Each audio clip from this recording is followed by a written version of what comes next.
శ్రీధర్ బాబు గారు మీరు మీ డిపార్ట్మెంట్ ఎట్లా పనిచేస్తుందో ఒకసారి వినండి జాగ్రత్తగా. విని దయచేసి మీరు నోట్ చేసుకుని సమాధానం చెప్పండి. అధ్యక్ష, నిన్న గవర్నర్ గారి ప్రసంగంలో చెప్పారు, మన ఐటీ ఎగుమతులు 3,13,000 కోట్లకు చేరుతున్నాయి. ఐటీ ఉద్యోగాలు 9,39,000 చేరుతున్నాయి. వాస్తవం శ్రీధర్ బాబు గారు క్యాబినెట్ అప్రూవ్ చేసిందే కదా, గవర్నర్ ప్రసంగంలోంచి కోట్ చేస్తున్నాను నేను. క్యాబినెట్ అప్రూవ్ చేసింది, ఆ క్యాబినెట్ కూడా మీరు ఉన్నారని అనుకుంటాం.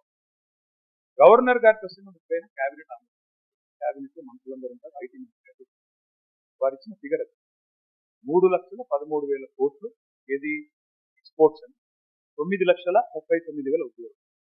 దీని అర్థం ఏంటంటే శ్రీధర్ బాబు గారు 2023-24 ఇది కూడా మీ రిపోర్ట్, మీ పేపర్ స్టేట్మెంట్ కూడా కావాలంటే మీది శ్రీధర్ బాబు ఐటీ.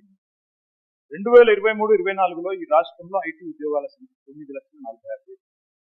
మరి నిన్న మీరు చెప్పిన లెక్క ప్రకారం 9,39,000. అంటే మీ ప్రభుత్వం వచ్చిన తర్వాత 7,000 ఉద్యోగాలు తగ్గాయని మీరు గవర్నర్ గారు చెప్పారు. ఇది వాస్తవమా కాదు?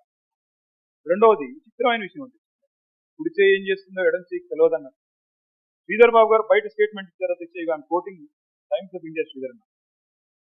మీరేం చెప్పారు? ఐటీ ఎక్స్పోర్ట్స్ 3,60,000 కోట్లు అని చెప్పారు.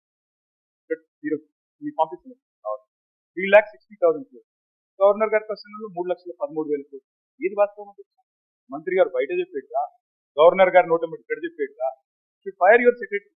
This is the mistake, bureaucratic mistake. Fire. Cabinet లో గవర్నర్ ప్రసంగం ఆమోదించిన దానిలో కూడా వాస్తవాలు పెట్టారు. ఈ ప్రసంగానికి విలువ ఉందా, విశ్వసనీయత? 7,000 ఉద్యోగాలు ఐటీ ఉద్యోగాలు మీరు వచ్చాక తగ్గాయి అని మీ ప్రభుత్వం, మీ గవర్నర్ గారు నిన్న చెప్పారు. ఇది వాస్తవమా కాదా దయచేసి నోట్ చేసుకోండి, చెప్పండి.